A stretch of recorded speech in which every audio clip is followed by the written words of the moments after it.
പ്പിക്കാമെന്ന് അന്ന് സൂചിപ്പിച്ചിരുന്നു. May 14-ന് പരാതിക്കാരന് summons ലഭിച്ചതായി വിജിലൻസ് പറഞ്ഞു. തുടർന്ന് വിൽസണും പരാതിക്കാരനും ED ഓഫീസിനടുത്തുള്ള റോഡിൽ നേരിൽ കാണുകയുണ്ടായി. അതിൻ്റെ ഒരു ചരിത്രവുമാണ്. അതിൻ്റെ വിശദാംശങ്ങൾ നമ്മളിപ്പോൾ സൂചിപ്പിച്ചു കഴിഞ്ഞു. എന്തായാലും കേസ് ഒതുക്കി തീർക്കാൻ ED ഉദ്യോഗസ്ഥർ കശുവണ്ടി വ്യവസായിയിൽ നിന്ന് 2 കോടി രൂപ കൈക്കൂലി ആവശ്യപ്പെട്ട കേസിൽ 3 പ്രതികൾക്കും ജാമ്യം അനുവദിച്ചിരിക്കുന്നു എന്നുള്ളതാണ് ഇപ്പോഴത്തെ ഏറ്റവും പ്രധാനപ്പെട്ട വാർത്തകളിൽ ഒന്ന്. അഡ്വക്കേറ്റ് MR മൗനീഷ് ഇപ്പോൾ നമ്മോടൊപ്പം ചേരുന്നു. ഈ കേസിൽ 2ാം പ്രതിയുടെ അഭിഭാഷകനാണ് താങ്കൾ. ഏതൊക്കെ കാരണങ്ങൾ മുൻനിർത്തിയാണ് ഈ ജാമ്യം നൽകിയിരിക്കുന്നത് എന്നൊന്ന് വ്യക്തമാക്കാൻ കഴിയുമോ? ഈ ജാമ്യം അനുവദിച്ച നടപടിക്രമങ്ങൾ പൂർത്തിയായി വരുന്നതേയുള്ളൂ. ജാമ്യം അനുവദിച്ചു. അവർക്ക് 3 പേർക്കും ജാമ്യം അനുവദിച്ചുള്ള ഓർഡർ പുറത്തിറങ്ങി. ജാമ്യം എക്സിക്യൂട്ട് ചെയ്യാനുള്ള നടപടിക്രമങ്ങൾ നടന്നുകൊണ്ടിരിക്കുകയാണ്. പ്രധാനമായും ഉപാധികളോട് കൂടിയുള്ള ജാമ്യമാണ് ഇപ്പോൾ അനുവദിച്ചിട്ടുള്ളത്.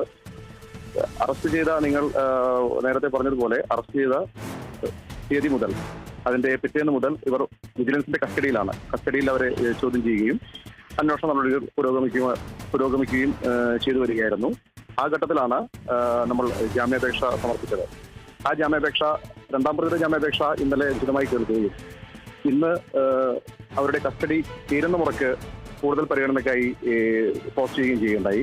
ആ സമയത്ത് വിജിലൻസ് 5 ദിവസത്തെ കൂടി കസ്റ്റഡി വേണം, അന്വേഷണത്തിന്റെ പുരോഗതി അത്യാവശ്യമാണ് എന്ന് പറഞ്ഞുകൊണ്ടൊരു പെറ്റീഷൻ ഒന്ന് സമർപ്പിക്കുകയുണ്ടായി.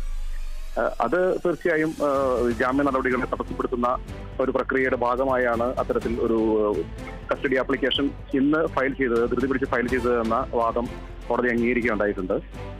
മാത്രമല്ല, ഇതൊരു കേസിന്റെ പ്രാരംഭഘട്ടമാണ്.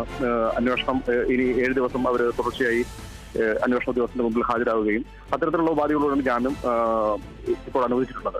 അപ്പോൾ അന്വേഷണം പുരോഗമിക്കുന്ന മുറക്ക് ബാക്കി വിവരങ്ങൾ, കേസുമായി ബന്ധപ്പെട്ട വിവരങ്ങൾ നമുക്ക് കൂടുതൽ പറയാൻ കഴിയും. ഈ ഘട്ടത്തിൽ ഇപ്പോൾ നമുക്ക് പറയാൻ കഴിയുക, നിയമത്തിന്റെ കോടതി മുമ്പാകെ വിജിലൻസ് കോടതി സമർപ്പിച്ച രേഖകളും നമ്മുടെ വാദമുഖങ്ങളും കോടതി പരിശോധിക്കുകയും നമ്മുടെ വാദമുഖങ്ങളിൽ കഴമ്പുണ്ട് എന്ന് കണ്ടുകൊണ്ട് നമുക്ക് ഇപ്പോൾ നമ്മുടെ തുടർ കസ്റ്റഡി ആവശ്യമില്ല എന്ന് കണ്ടുകൊണ്ടും ഇത്തരത്തിലൊരു ജാമ്യം അനുവദിക്കുകയാണ് ഇപ്പോൾ ഉണ്ടായിട്ടുള്ളത്. ശരി.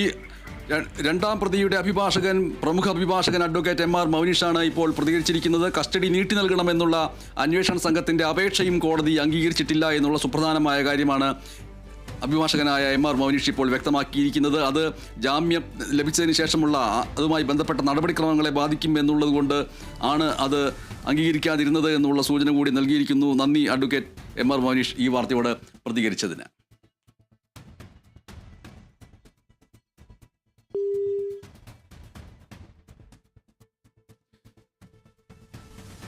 BJP സംസ്ഥാന അധ്യക്ഷൻ രാജീവ് ചന്ദ്രശേഖർ ഏത് വിഷയത്തിലാണ്